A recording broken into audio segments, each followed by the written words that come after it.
1942, the deserts of North Africa, and a new type of warfare is taking shape. 1st Parachute Brigade is about to embark on its first airborne operation. In command is Major James Hill. He was a charismatic character, a tremendous leader who led from the front, but he comes across as the sort of guy who you would want to follow. The landings went well, and soon 3,000 French troops were persuaded to side with the Allies. But then, at a place called Guy Hill, Major Hill showed his impatient streak.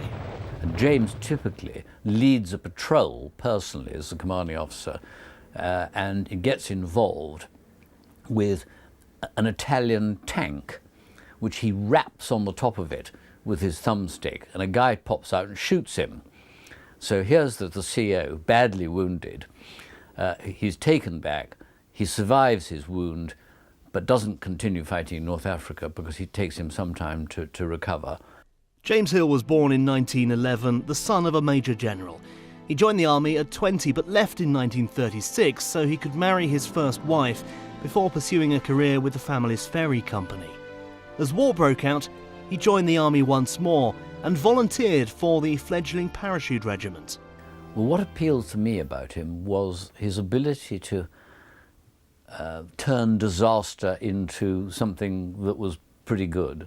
And it happened to him a lot. He had a number of disasters in his career, but he didn't allow them to overcome him. And he rose above them and provided the most fantastic leadership when things were really going wrong, particularly during the Normandy campaign in 1944.